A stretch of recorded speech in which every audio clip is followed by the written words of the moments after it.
The champagne glass never hit the floor, because by the time it slipped from my hand, the room had already gone silent. "She's not my sister! She's just a thief!"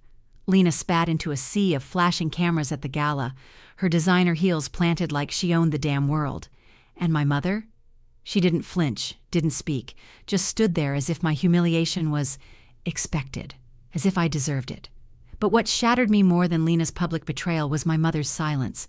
No defense, no denial, just a soft sip of wine and a slow turn of her shoulder, away from me, like I was the one who ruined our name. And yet, the secret they buried with their lies, it started unraveling that night, with one bowl of soup. Funny how one press photo can burn hotter than boiling oil. If you've ever been publicly betrayed by the very people you trusted most, drop me a comment that simply says, "I've been there." Maybe we're not alone.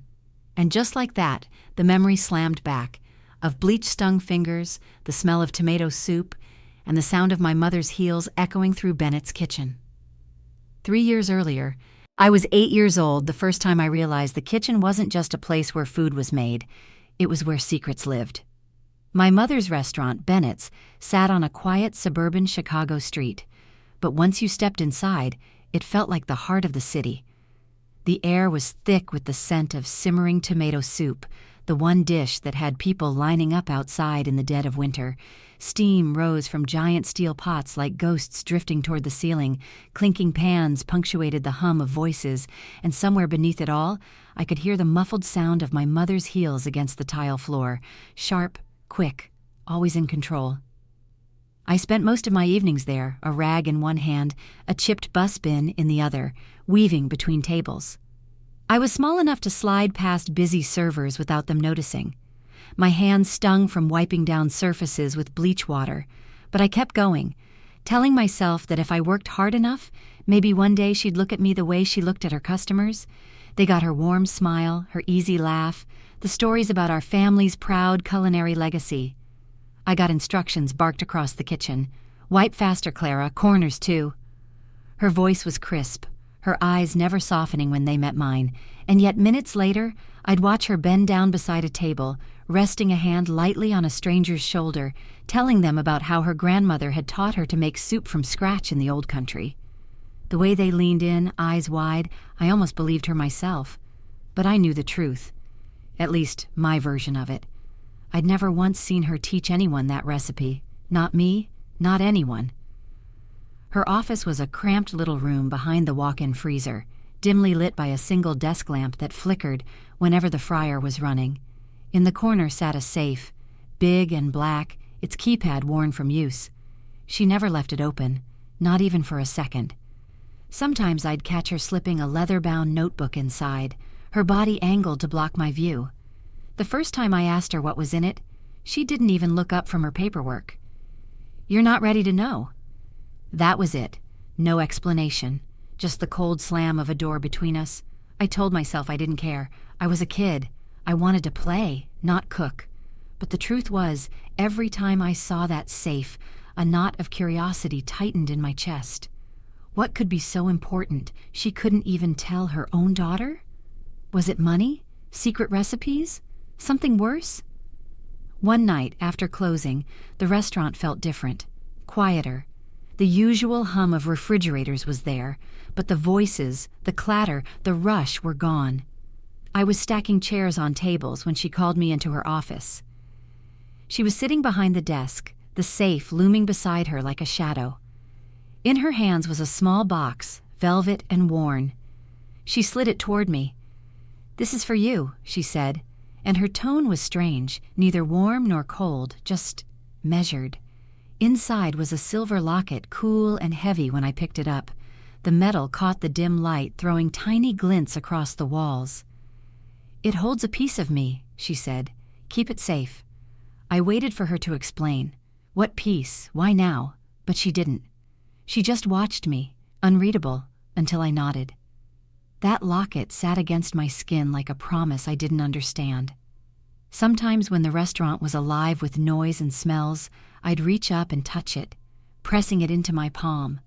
I imagined opening it one day and finding the answer to every question I'd ever had. But she never mentioned it again. The thing about growing up in a place like Bennett's is that you learn to read the room fast. You know when to step in and when to vanish into the background. My mother's kitchen ran like clockwork, and every gear turned because she willed it to. I saw the way people respected her or feared her, and I wanted that. But I also saw the way she kept a part of herself locked away, just like that recipe book, and I wondered if I'd ever be allowed in. Customers thought we were a close family, working side by side to keep the legacy alive. They didn't see the way she'd pass me in the hallway without a glance, her mind already on the next delivery, the next table, the next story to charm someone into coming back. At night, lying in bed, I'd replay her words. "You're not ready to know." Ready for what? To help her? To carry the name Bennett with pride? Or was it something darker, something she didn't want me to be part of at all? I cleaned her tables every night, but I was never part of her legacy. Sometimes I'd look at her from across the dining room, telling her stories to strangers, and wonder, was I even her daughter?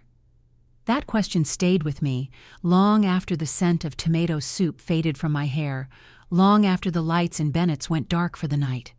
And every time I felt the locket's cool weight against my chest, the knot inside me pulled tighter, whispering the same thing over and over. One day, I'd find out what she was hiding. By the time I turned 25, the scent of tomato soup and toasted bread wasn't just familiar, it was woven into the fabric of who I was. I could tell if the stock was right by the way the steam curled from the pot, if the bread had browned enough by the tone of the crust crackling under a knife. I'd spent most of my life in the shadows of Bennett's, my mother's pride, and Chicago's beloved neighborhood gem, but always from the sidelines, refilling water glasses, wiping tables until my knuckles ached, keeping my head down while she dazzled customers with stories of our family's proud legacy. Somewhere along the way, that quiet acceptance had shifted. I didn't just want to serve food anymore. I wanted to build something bigger, bolder. Not just my mother's restaurant, but a chain. An empire that bore our name, but also my mark. The kind of thing that would make people cross the city just to taste our dishes. The kind of thing that might finally make her see me as more than the girl who fetched salt and scrubbed corners. It was late evening when I decided to tell her. The dinner rush had slowed to a quiet hum, the last customers lingering over coffee. I stood outside her office, folder in hand, my heart thudding against the thin cardboard. Through the door, I saw the flickering glow of her desk lamp, casting long shadows over the safe in the corner. The small room smelled faintly of roasted tomatoes and lemon-scented cleaner, layered over the sharper scent of ink and old paper. She didn't look up when I stepped inside, her pen scratching across an order form. "What is it, Clara?" Her tone was flat, the same one she used to ask the dishwasher if the silverware was polished. "I have something to show you," I said, trying to keep my voice steady. I placed the folder on her desk, sliding it toward her. Inside were location scouting photos, concept menus, cost breakdowns. 3 months of planning distilled into crisp pages. "A new branch," I said. "Across town, maybe near the Loop. Modern decor, open kitchen. I'll run it, everything from staffing to marketing. Bennett's can be more than a neighborhood spot. We can make it a chain." She opened the folder slowly, her eyes moving over each page without a word. The silence pressed in, filled only by the faint buzz of the mini fridge in the corner and the distant clink of glassware being stacked in the bar. Finally, she shut the folder with a soft thud and leaned back in her chair. Her gaze was sharp enough to cut. "Don't ruin our name. Not, 'I'm proud of you.' Not, 'This is good work.' Just a warning, like I was a child holding a match too close to the drapes." "I won't," I said, but there was a hitch in my voice I couldn't hide. Her eyes stayed on me, cool and assessing, the way she'd look at a questionable cut of meat, searching for imperfections. Then she gave the smallest of nods. "Fine, you can try. But if it fails, it's on you." I nodded back, but my chest felt heavy. I had her permission, yes, but not her trust. Hours later, the restaurant was still, the air cooling as the ovens rested.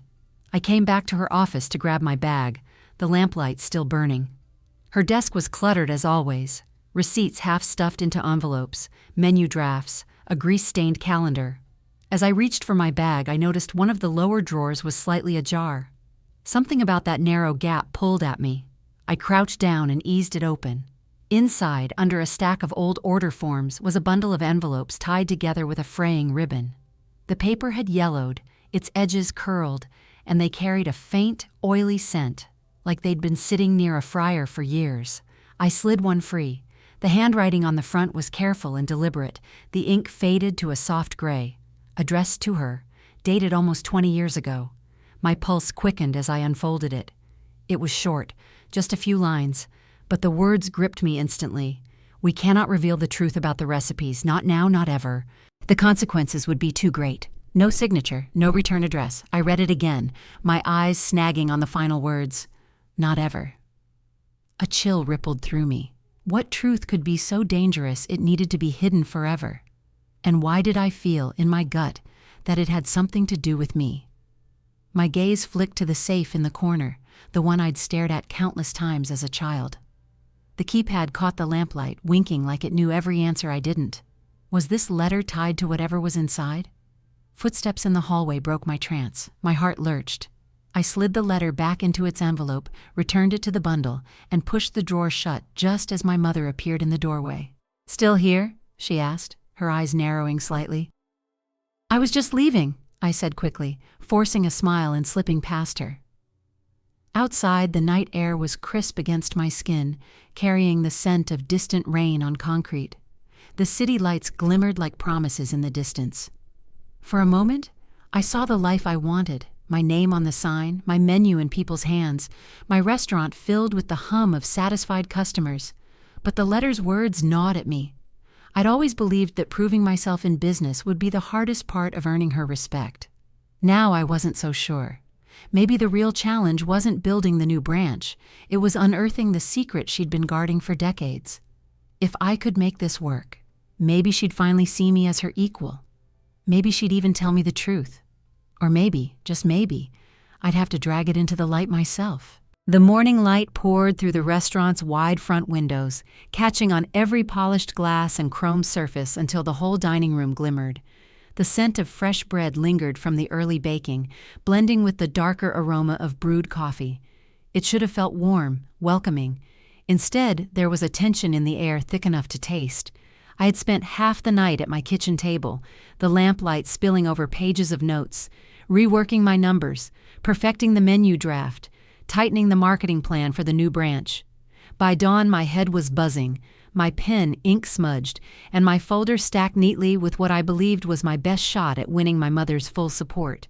She was already seated when I walked in, at the far end of the dining area, where she liked to hold her private meetings. The table gleamed like a mirror, and a steaming cup of coffee rested in front of her, the dark liquid swirling lazily each time she moved her hand. Behind her, the wall displayed framed photographs of the New York skyline, a reminder of her trips with Lena, trips I was never invited to join. I sat across from her, setting my folder down like a fragile offering. "I wanted to go over the revised plan with you," I said, my voice calm, though my pulse beat against my ribs. She opened the folder, flipping through the first few pages without expression. I spoke through my pitch, projected costs, targeted neighborhoods, a rollout schedule. I could hear my own careful enthusiasm, but her silence felt heavier with every word. Finally, she closed the folder with a soft, final thump. "These are fine ideas, Clara," she said. The pause before my name was like a warning. "But they're also childish mistakes. You're rushing into something you don't understand. Running one location is hard enough. This," she gestured toward the folder, "is more than you can handle." The word childish slid under my skin like a splinter.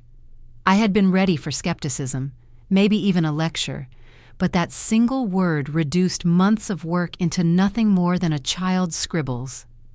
"I've thought this through," I said, leaning forward, refusing to let the sting show. "I can make this work if you just—" The sharp click of heels against tile interrupted me. The front door swung open, letting in a rush of cool morning air and the faint smell of rain. I turned toward the sound. Lena. 3 years since I'd last seen her, but she looked exactly as I remembered, polished, confident, wearing a tailored black coat and carrying herself like she'd stepped off the cover of a magazine. The soft scent of her perfume reached me before she did, expensive and deliberate. Lena! My mother's voice lit up in a way I hadn't heard in years. She stood quickly, her chair scraping against the floor, and crossed the room to embrace her. Our Savior has returned. Savior? The word rattled in my chest. They hugged like they had never been apart, all warmth and familiarity. I couldn't remember the last time my mother had greeted me with that kind of joy. Lena pulled back, her eyes catching on the folder in front of me. "What's this?" she asked, her voice light but edged.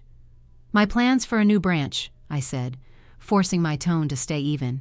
She stepped closer, flipping the cover open. Her gaze swept the first page, then the second. A slow smirk spread across her face. "Cute," she said, closing it with one manicured finger. "But you'll just mess it up. Let me handle it." The casual dismissal landed like a slap. "Excuse me?" "You've never run a place on your own," she said, setting the folder down like it was something fragile she didn't want to break or touch. "I've been in New York learning from the best. Mom knows I can turn this place into something bigger.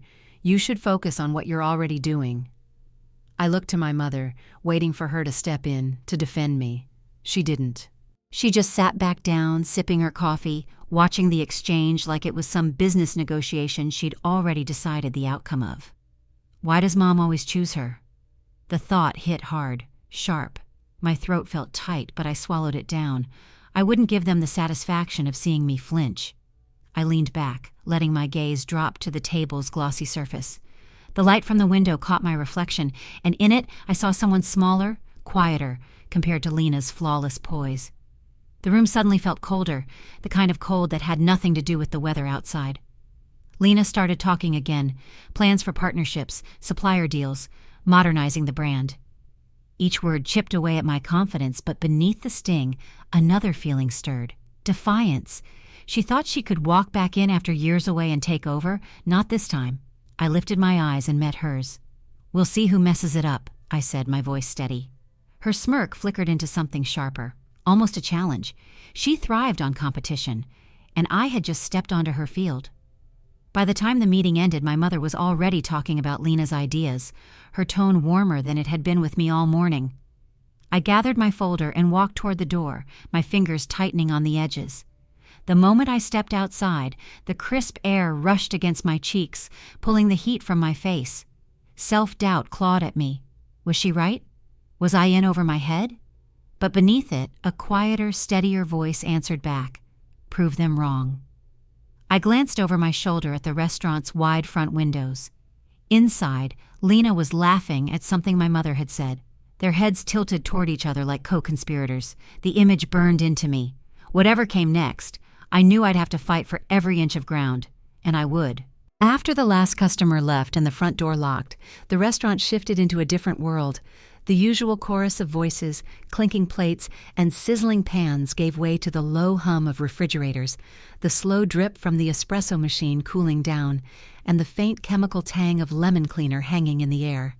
The overhead lights were dimmed, leaving the bar in a warm, shadowed glow, except for the stubborn neon beer sign in the corner. It flickered unevenly, splashing the bottles in alternating washes of pink and blue, making them glint like little glass trophies. Marcus stood behind the bar like he belonged there more than anywhere else.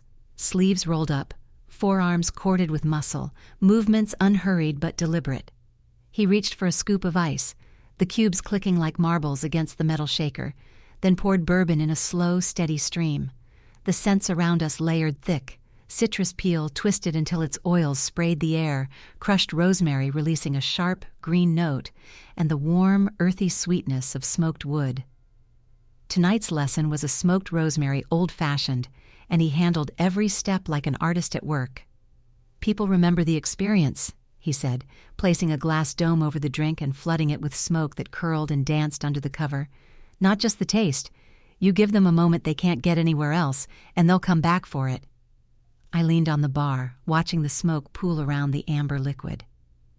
"You sound like someone who's been doing this a long time."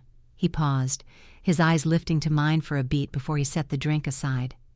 "Longer than your mom would like to admit." Something in his tone made me straighten. "What's that supposed to mean?"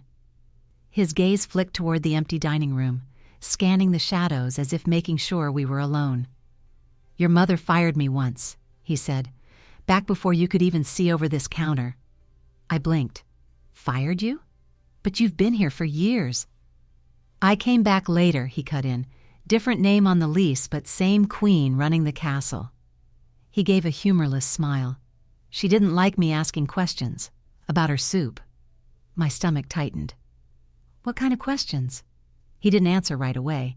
Instead, he ducked under the counter and came up holding a leather-bound notebook. The cover was cracked, the corners frayed, the spine softened from years of handling. When he set it down, the scent of old paper mixed with something faintly chemical drifted toward me. "This was hers," he said quietly. "Found it shoved behind a stack of wine lists in the storeroom one night. Thought I'd stumbled on the original recipes." I flipped it open slowly, the paper dry and thin under my fingers. Neat, almost obsessive handwriting filled the pages, measurements, cooking notes, ingredient lists. I skimmed until I found the section for her famous tomato soup, the dish she swore was a Bennett family treasure passed down for generations. And then I saw it. The so-called secret spice was nothing more than cheap food coloring. For a moment the words didn't register. Then my chest went cold. "She lied to everyone," I whispered. "All those stories, all that pride, it was all fake." Marcus's voice was low, steady, "Because image is worth more to her than truth. Always has been." Before I could answer, the faint squeak of the front door broke the stillness. A man stepped inside, a tall figure wrapped in a black coat, the brim of his hat casting his face in shadow. He moved with slow, deliberate steps, the soft tap of his shoes echoing in the empty room. He didn't look around, didn't speak, just came straight to the bar. Marcus straightened, his hands braced on the counter. "We're closed," he said, his tone flat but guarded.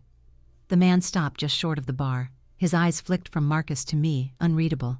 Without a word, he reached into his coat pocket and pulled out a folded slip of paper, placing it on the counter with a quiet finality. Then he turned and left, the door swinging shut with a dull thud. I picked up the paper. The texture was rough, the edges worn. Inside, in neat, deliberate handwriting, were 5 words. "Ask your mom about 1995. The sound of my heartbeat filled my ears. "Do you have any idea what this means?" I asked. Marcus shook his head slowly, a furrow forming between his brows. "No, but people don't walk into a closed restaurant at midnight to hand you something like that unless it matters." I looked from the note to the leather notebook, then to the doorway where the man had stood. Food coloring instead of a secret spice, a mysterious year tied to my mother. It felt like I was staring at pieces of a puzzle where none of the edges matched, but somehow I knew they were connected. Marcus leaned closer, his voice steady. "Clara, you're not imagining any of this, and you're not alone." It had been a long time since anyone had said that to me, and meant it. In the dim light of the bar, with the smell of smoke and citrus still clinging to the air, Marcus stopped being just a bartender. He became something else, an anchor. I folded the note carefully and slipped it into my pocket, feeling the sharp edge press against my skin. My pulse had steadied, not from calm, but from something heavier, determination. What happened in 1995? I was going to find out. Opening day was the kind of morning that felt charged, like the air itself was holding its breath. The sun broke through a pale Chicago sky, sending gold streaks over the glass windows of our new branch. The panes gleamed so brightly they looked alive, reflecting back the city skyline, the silver and steel towers rising like a silent audience beyond the street. The smell hit me first when I unlocked the doors, the deep, earthy scent of freshly ground coffee drifting from Marcus's station, the faint sweetness of bread from the bakery 2 doors down, and underneath it all the clean lemony bite from the floors we'd polished until they shone. The open kitchen, framed by warm wood beams, was already humming with life, pans sizzling, knives chopping with steady rhythm, bursts of steam fogging the glass for just a second before fading. The bar sparkled under pendant lights, every bottle perfectly lined up like precious stones on display. When the first customers walked in, the sound swelled instantly. Laughter, the shuffle of shoes over polished floors, the soft clink of glassware. It was the music I'd been chasing for months. People leaned toward the open kitchen, eyes tracking each flick of a pan. At the bar, Marcus moved with the precision of a magician, pouring, shaking, stirring, then topping each glass with a perfect garnish. The first round of smoked rosemary old-fashions landed on tables, and I could almost see the shift in the air. Eyebrows lifted, lips curved into smiles. Strangers leaned closer to share their first impressions.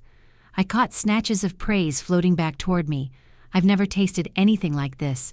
We're definitely coming back. Every word was a spark in my chest, proof that this, my vision, was real. I scanned the room, looking for my mother. She should have been here by now.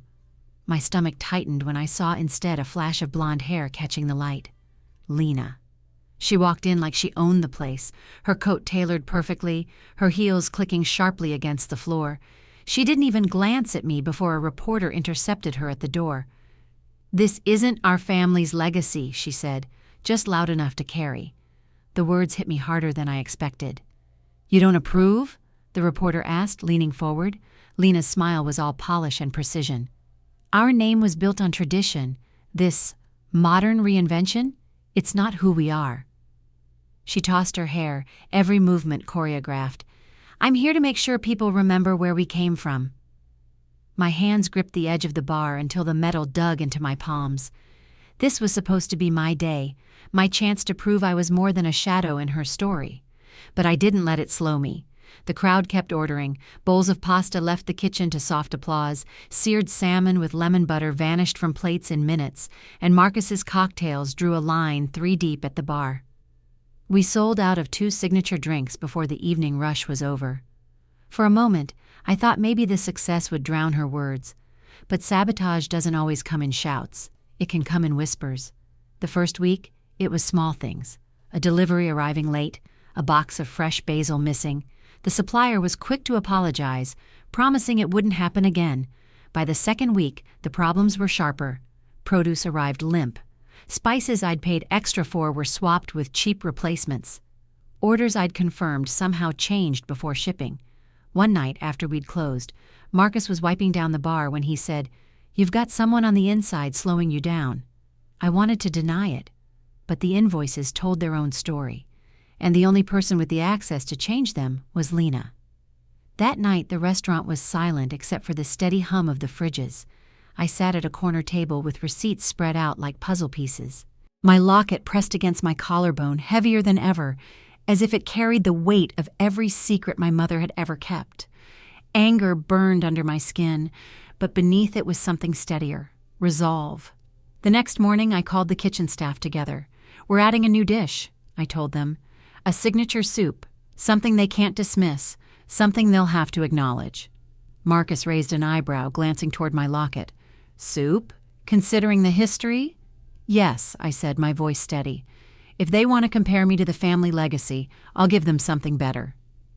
The kitchen turned into a laboratory, steam curled from simmering pots, carrying the rich aroma of roasted vegetables, garlic, and fresh thyme.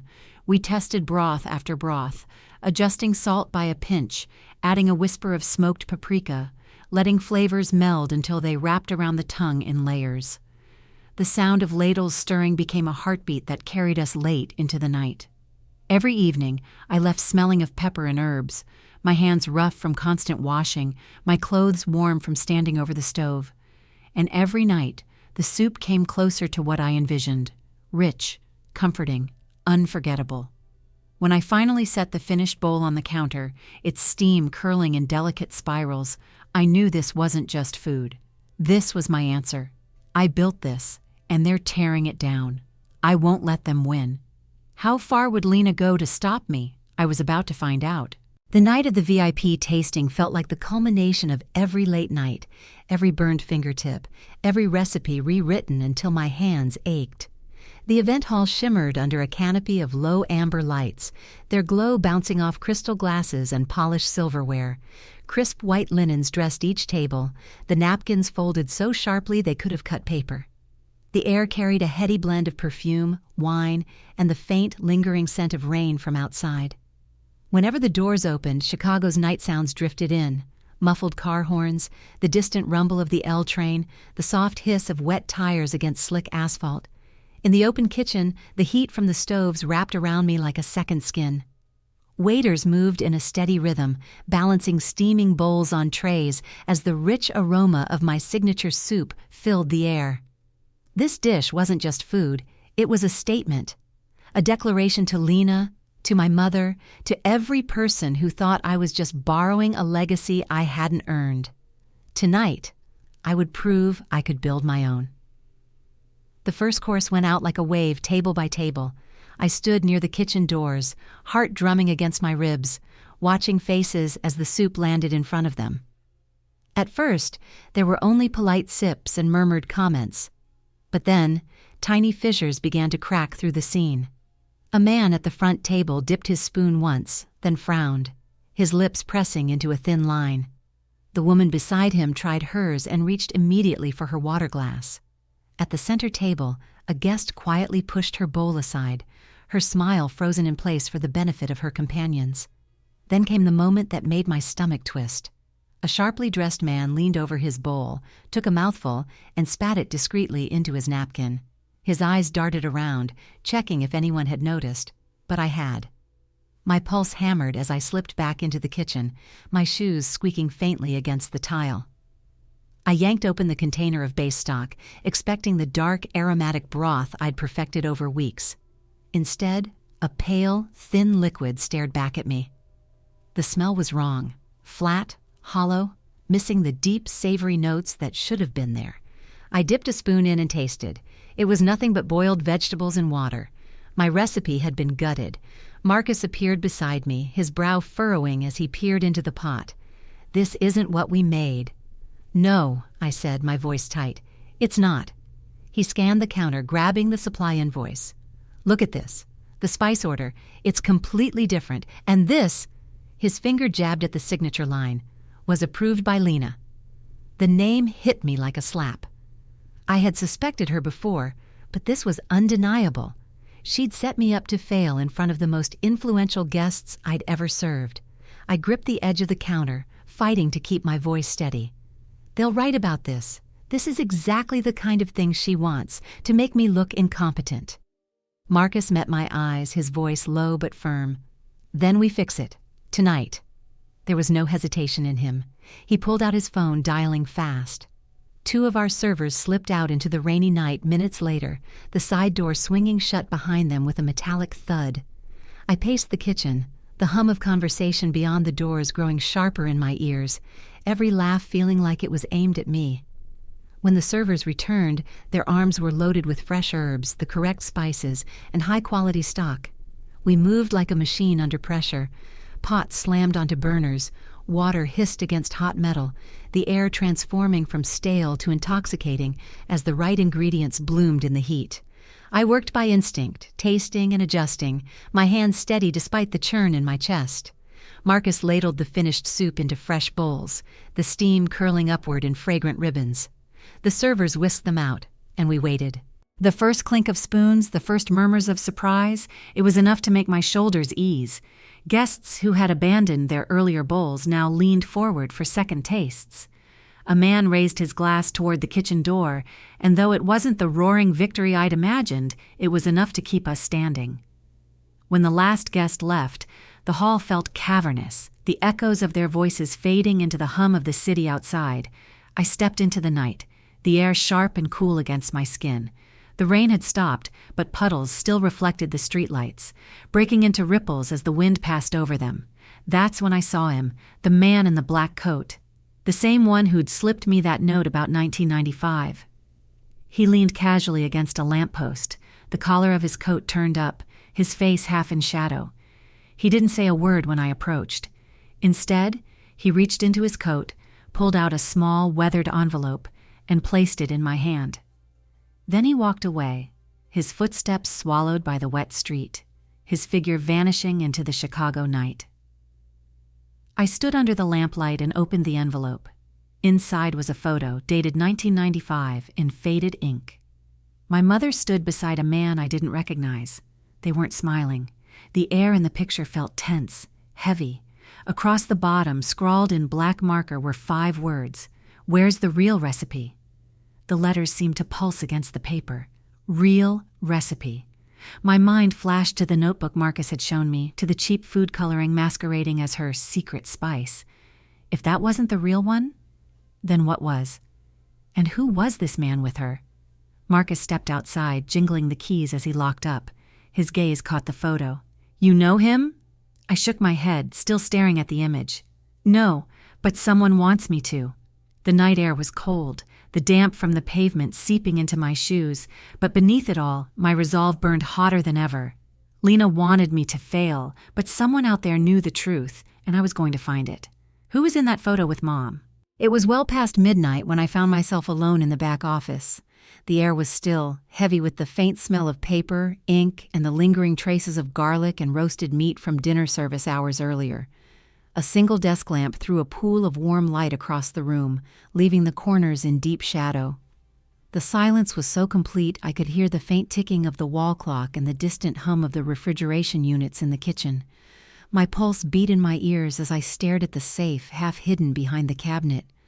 I'd watched my mother open it countless times over the years, her hands quick and sure, her eyes sharp whenever anyone was nearby. I'd memorized parts of the combination in fragments, stitched together from stolen glances. Tonight, I would test if those fragments were enough. My fingertips were slick with sweat as I turned the dial, each metallic click sounding dangerously loud in the quiet. One wrong sound, and I imagined her walking in, catching me with my hands buried in her secrets. The final tumbler clicked into place with a soft, satisfying shift, and my breath caught. I pulled the heavy door open, and the stale scent of old leather, dried glue, and yellowed paper spilled out. Inside, under perfectly stacked ledgers and a velvet pouch of what looked like old coins, lay the object I'd come for, her recipe book. It was smaller than I remembered, the leather worn smooth at the edges from decades of handling. I lifted it out as though it might shatter in my hands. The weight of it was strange, heavier than a book that size should be, as if it carried all the family's myths inside. I sat down, the chair creaking under me, and began turning pages thickened by old spills and kitchen steam. There it was, the family soup recipe. The handwriting was unmistakably hers. My eyes scanned the lines until they landed on the legendary secret spice, the ingredient that had been whispered about like a crown jewel. My breath stilled. It wasn't exotic. It wasn't rare. It wasn't even expensive. It was just food coloring, cheap, artificial, utterly ordinary. A hollow laugh caught in my throat, but before I could fully process the disappointment, I noticed something tucked near the back. A single loose page, its edges brittle and yellowed. The handwriting was different, bolder, less elegant. At the top, the same recipe title. Below it, the exact same measurements, the same instructions, word for word. Only the date was different, 1995, and beneath it, a name I didn't recognize. It wasn't hers. It had never been hers. The room seemed to shrink around me. My chest felt tight, my palms cold. Every lecture about tradition, every stern warning about protecting our legacy was a lie built on someone else's work. My mind flashed to the photo that stranger had handed me, the man beside her in 1995. Was he the chef she'd stolen from? And if so, why had he stayed silent all these years? I slid the book and the loose page back exactly where I'd found them, turning the dial until the lock clicked shut. My hands were steady, but my insides felt as if they'd been ripped open, because no matter what I had just learned, the night wasn't over. The anniversary gala was already underway. The main hall was a completely different world from the small, shadowed office. Golden chandeliers dripped light over white tablecloths and gleaming gold-rimmed plates. The scent of roses from the towering centerpieces mingled with expensive perfume and the buttery aroma of hors d'oeuvres drifting from silver trays. Chicago's elite filled the room, their laughter rising above the soft swell of a live jazz band. Lena moved through the crowd like she owned it, her gown catching the light with every step. My mother sat at the head table, her posture straight and unyielding, her eyes scanning the room with that same cool detachment I'd grown up under. I'd shaken hands, smiled for photographs, heard guests murmur about the revival of the branch under my care. But beneath it all was the same quiet, watchful tension that had followed us for months. Halfway through the evening, Lena's voice cut through the air, silencing conversations. "I think it's time we address something," she said, stepping onto the small stage at the far end of the room. The jazz music faded. Dozens of eyes turned toward her. She looked directly at me. "Our family recipe, our legacy has been tampered with," she declared, her voice sharp enough to slice through crystal. A ripple of murmurs moved through the guests. My jaw tightened. "She's been changing it," Lena went on, her tone theatrical, each word dripping accusation, destroying decades of tradition for her own ego. "And tonight, I'm asking all of you, how much of our legacy are we willing to lose?" Every head turned toward me, but it was my mother's gaze that froze me in place. She didn't speak. She didn't correct Lena. She just looked at me with something unreadable in her eyes, and in that silence I heard her verdict: failure. The betrayal was like a blade sliding between my ribs. Not just Lena's public attack, but my mother's quiet, deliberate choice to let it stand, both of them together, united against me. My mouth opened, but before I could form a single word, Marcus's voice rang out from the back, steady and strong. "She saved this branch, not destroyed it." All eyes shifted toward him. He stepped forward, his voice carrying over the stunned hush. "If it wasn't for her, this place would have been another empty storefront months ago. She fought for this, for all of you to be here tonight, and you're going to let a petty feud rewrite that truth?" One by one, members of my staff moved to stand behind me, their presence forming a silent wall of loyalty. The strength of it kept my knees from buckling. The rest of the night passed in a blur of handshakes and empty words. I smiled when expected, nodded when addressed, but inside, something had splintered. Everything I believed about her was a lie. How do I go on from here? The rain was still coming down when I spotted him, the man in the black coat, waiting by the corner of the old diner on Halstead. The neon open 24 hours sign buzzed faintly above the door, its pink light reflecting off the wet pavement. Inside, the place smelled of burnt coffee and fried eggs, the kind of scent that clung to your clothes long after you left. The booths were cracked vinyl, the floor a patchwork of tiles worn thin by decades of footsteps. It wasn't the kind of place you came to be seen, which was probably the point. He sat in the farthest booth, his hat low over his eyes, a steaming mug in front of him. I slid into the seat across from him, the vinyl sticking to the back of my legs. For a moment, neither of us spoke. The hum of the fluorescent lights above us filled the silence. "You came," he said finally, his voice low and rough, like gravel. "You've been following me?" I replied, my fingers curling around the edge of the table. "Why?" He reached into his coat and pulled out a thick envelope, sliding it toward me. "Because you needed to see this before it's too late." Inside were stacks of papers, copies of invoices dating back years. I scanned the first page, my stomach tightening. Bulk orders of food coloring, not rare spices, not anything that belonged in a so-called legendary recipe. Every invoice was billed to my mother's private account. "And that's not all," he said. He pulled out a small recorder, pressed play. I knew the voice instantly. My mother's. Steady, calm, matter-of-fact. I took it to save us. No one would have cared about our food without it. He had no idea what to do with it. It would have died with him. The words were a gut punch. She wasn't denying it. She wasn't even ashamed. I stared at the tabletop, the formica surface pitted and scratched, my reflection warped in it. "Why give this to me?" He shrugged. "Because the man in that photo, he's dead now. But he wanted the truth to come out. You deserve to decide what to do with it." By the time I left the diner, the rain had stopped, leaving the city washed clean but cold. The wind off the lake cut through my coat as I hurried home, my hands trembling around the envelope.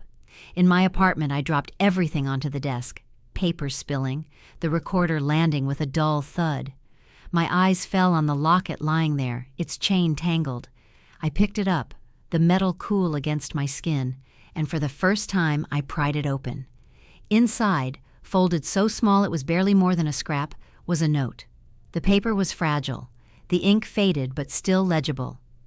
"She took what wasn't hers. If you're reading this, you have the right to set it right. A." The name at the bottom matched the one on the 1995 recipe page. The wronged chef. I sank into the chair, the locket hanging from my fingers. My mother's voice from the recording echoed in my head. I took it to save us. My chest ached with a tangled knot of anger, grief, and something dangerously close to pity. By morning, that pity was gone. I called Marcus and asked him to meet me at the restaurant before opening. He arrived with 2 coffees and a look that told me he'd already guessed. I laid everything out on the counter: papers, the recorder, the note from the locket. He didn't speak until he'd gone through all of it. If you go public, this won't just hurt her. It'll nuke the whole family name. I know, I said. My voice sounded steadier than I felt.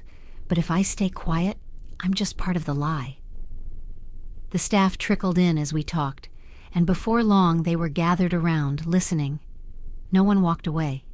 No one told me to drop it.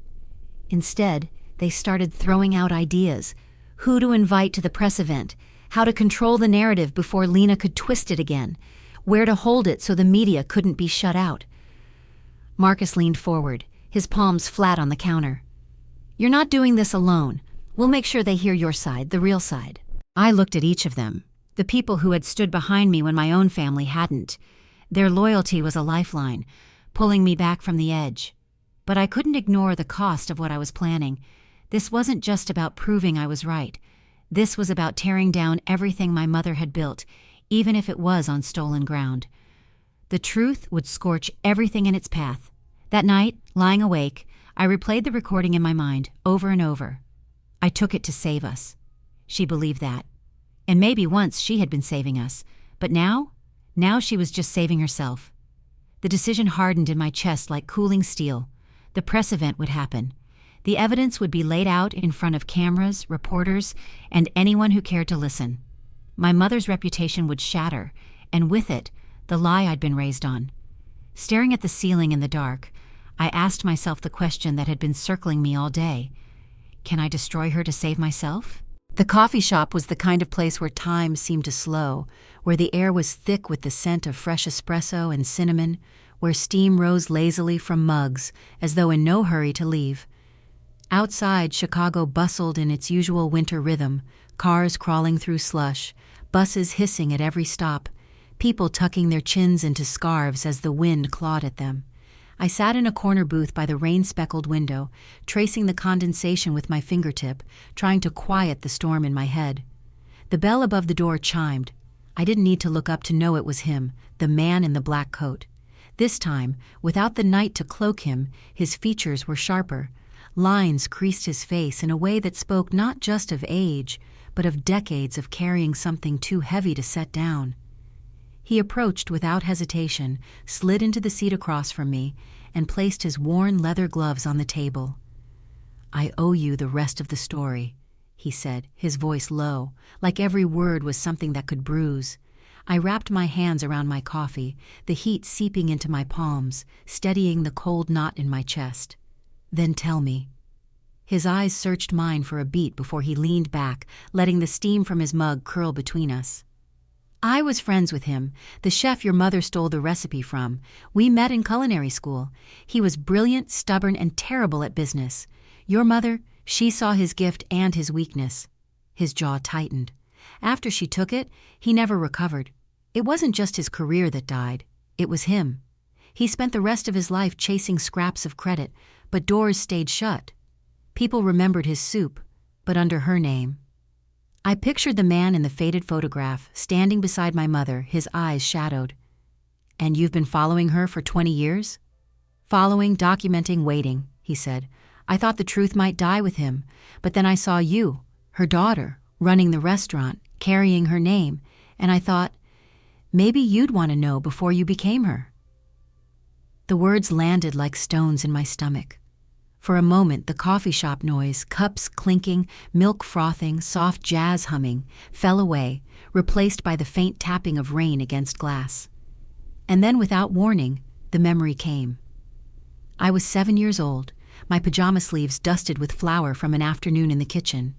I sat cross-legged on my bed, still smelling of sugar and butter. My mother sat beside me, holding a small velvet box. She opened it, and there it was. The locket. Gold, simple, the chain pooling like warm sunlight in her palm. "You're my hope," she'd said, her voice soft but certain, as she clasped it around my neck. One day, you'll carry this, and it'll remind you who we are. Back then, I believed her completely. I thought hope meant love, trust, and something precious we guarded together. Now, with everything I knew, it felt like a tool, a charm to bind me to her, to keep me loyal to a story that wasn't true. The memory stung, sharp and sour, like biting into a lemon I hadn't expected. I returned to the present, my fingers brushing the cool metal resting against my collarbone. She said I was her hope, I murmured, my voice barely above the hiss of the espresso machine. But maybe I was just her cover. The reporter didn't argue. He just nodded, his expression one of grim agreement. The truth's yours now. What you do with it, that's up to you. When he left, the space he'd occupied seemed heavier for a moment before the noise of the cafe rushed back in, the squeak of the front door, the hiss of milk steaming, the shuffle of feet on the tiled floor. Outside, umbrellas bloomed against the drizzle. By the time I made it back to the restaurant, the sky had deepened into that blue-gray that comes before night. Marcus was waiting in the back office, leaning against the desk. I spread the evidence out. Photographs, invoices for food coloring, the recorded confession, the note hidden inside the locket. He studied them in silence, his brow furrowed, then looked up at me with the steadiness that had been my anchor through all of this. So, he said slowly, do we keep fighting her, or do we start building you? The question sat between us like a fork in the road. My chest still ached from what I'd lost. Trust, history, the image of my mother I'd clung to all my life. But in the cracks, something stronger was forming. Let's build me, I said. That night, after closing, we called the staff together. The scent of garlic and fresh bread still lingered in the air. I told them my plan, not just to keep surviving, but to start something new. A restaurant built on honesty, with recipes that were mine from start to finish. They leaned in, their faces alight. Ideas came quickly, names, colors, menus, dishes they wanted to perfect. Their energy wrapped around me like a blanket, and for the first time in months I felt my lungs fill fully. Later, alone in the kitchen, I set a pot of broth to simmer. The room was quiet, except for the gentle bubbling and the occasional tap of my spoon against the pot. No tricks, no shortcuts, no stolen pages, just the slow magic of turning simple ingredients into something whole. She had called me her hope, and maybe in some twisted way she'd been right. I would be hope, not for her legacy, but for my own truth. Still, as I stirred, the question refused to leave me. Was her love ever real? The restaurant felt like a cathedral after the last parishioner had gone home. Silent, solemn, haunted by echoes of life that had just been here. No clinking of cutlery, no laughter floating from the bar, no rush of footsteps in the kitchen. Just the faint, steady hum of the refrigerator in the back and the occasional groan of the old wooden beams settling into the quiet. Moonlight streamed in through the tall front windows, spilling pale silver over the tables, making the neatly polished silverware glint like cold teeth. The air still carried traces of the night's service, roasted garlic, rosemary, a lingering sweetness of caramelized onions, now mixing with the sharp tang of lemon polish from the freshly wiped tables. She sat exactly where I knew she would be, at her usual table by the window, framed in the glow of the city lights outside. Her back was straight, shoulders squared, her hands folded lightly in front of her. She didn't look at me right away. Her eyes were fixed beyond the glass, as if the passing headlights and shadows outside were infinitely more important than the confrontation about to unfold. I stayed in the doorway for a long moment, the folder heavy in my hand. My fingers had dug into its edges so tightly they ached, and I could feel the pulse in my wrist thudding against the cardboard. My heartbeat filled my ears, so loud in the stillness that I wondered if she could hear it too. "Mom," I said finally, the word cutting through the room like a blade. She turned slowly, her gaze landing on me with an unreadable calm. "I wondered when you'd come," she said, her voice soft, almost casual, but with that undertone of authority that had followed me my whole life. I walked toward her, each click of my heels echoing through the empty dining room. When I reached the table, I set the folder down between us with a muted thud. "You know what this is?" Her eyes dropped briefly to the folder. She didn't open it, didn't even touch it, but I saw her take in the edges of the papers inside. The old invoices for food coloring, the yellowed recipe card from 1995 in someone else's handwriting, the printed transcript of her own voice admitting what she'd done. Her lips curved faintly, almost like she was impressed. "I see you've been busy." "You stole it," I said, my voice trembling despite my effort to hold it steady. "You built this place, your reputation, on someone else's work, and you let me believe it was ours." Her gaze didn't waver. "I did it for you and Lena," she said, each word deliberate. "For the family." I let out a short, humorless laugh. "For us? Or for you?" "If I hadn't taken that recipe, we wouldn't be here," she replied without hesitation. "You wouldn't have a restaurant to run, a name to carry. Sometimes you have to do what it takes to survive. Even if it means lying? Stealing?"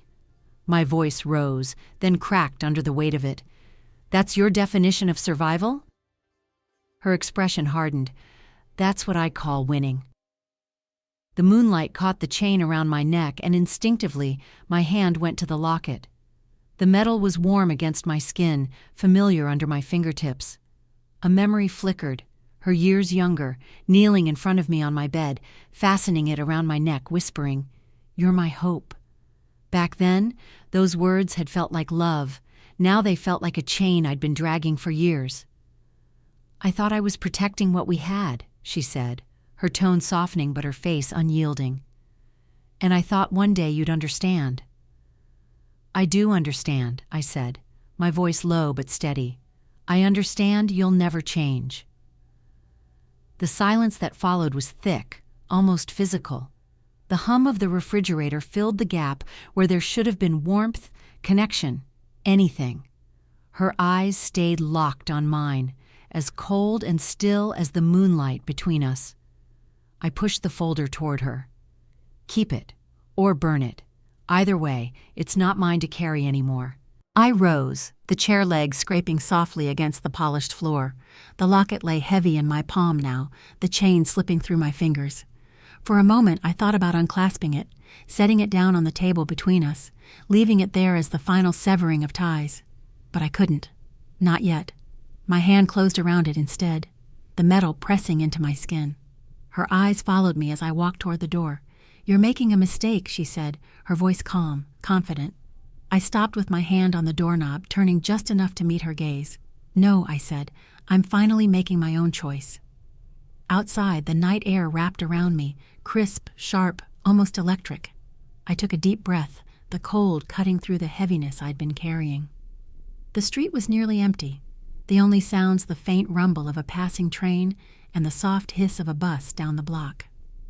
Behind me, the restaurant's glow spilled onto the sidewalk in a pale rectangle, but I didn't look back.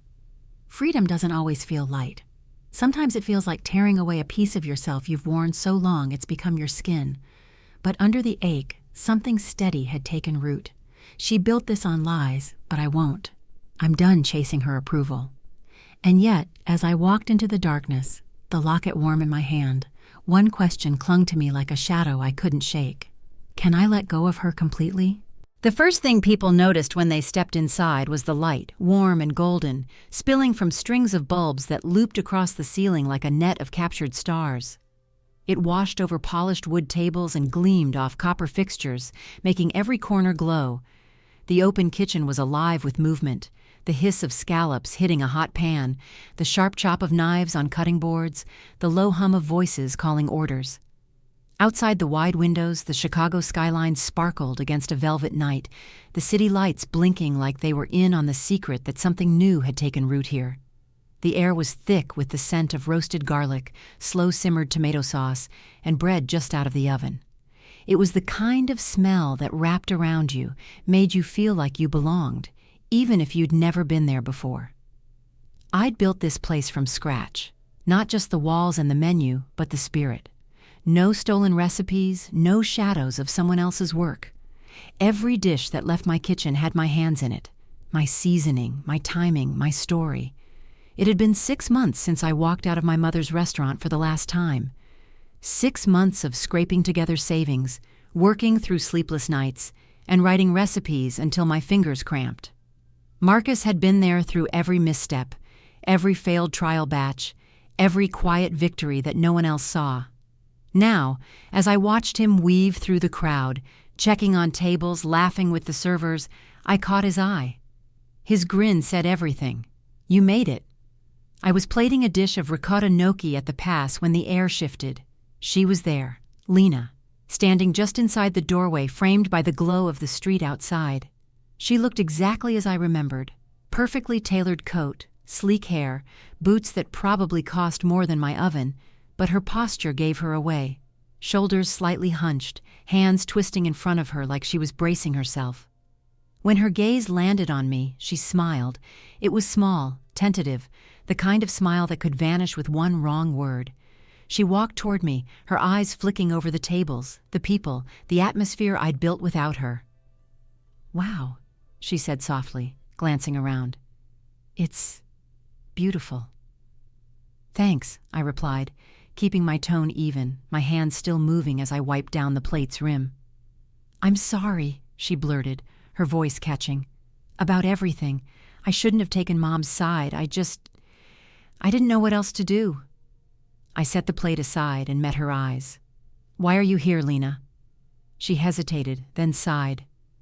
"Mom's in trouble. The press is all over her. People are boycotting the restaurant. She's falling apart. Please, help her."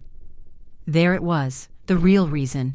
For a second, I could hear the restaurant behind me, the clink of glasses, the rush of the kitchen, the easy rhythm my team had built, and it felt like Lena was trying to drag me back into a storm I'd finally outrun. "Lena," I said, my voice slow and measured, "you know what she did." Her nod was almost too quick. "I know, but this isn't my fault. I didn't ask for any of this." That was when it slipped out. Almost like she couldn't help herself. She was the one who had leaked the recording to the press. Not to stand up for me, not because the truth deserved air, but because she needed to save herself. The realization landed hard. "You leaked it," I said. She opened her mouth, but no denial came. "I had to. If I didn't, she'd have dragged me down with her. You don't understand." "I understand perfectly," I cut in, the sting sharper than I expected. "You saved yourself, just like always." The hum of the restaurant swelled around us, the laughter, the clatter of plates, the faint bass from the speakers overhead. And suddenly, she looked out of place here. Not because she wasn't family, but because she was the wrong kind. The kind that only showed up with an ask, never an offer. "Please," she tried again, her voice dipping into something close to desperation. "Help Mom. You're the only one she might listen to." I shook my head. "No, I'm done fixing things for her. Or for you." Her eyes flashed, just for a moment, with a spark of something, anger maybe, but it was gone as quickly as it came. She replaced it with a tight smile that didn't reach her eyes. "Fine. I guess I shouldn't have expected anything else." She turned on her heel, her boots clicking against the floor, and the door swung shut behind her. I let out a breath I didn't realize I'd been holding. Marcus appeared beside me, setting a plate on the pass. "You okay?" he asked. I nodded. Better than okay. Because yes, it hurt. It hurt that her apology had been nothing more than a bargaining chip. It hurt that the last fragile thread between us had snapped with such finality.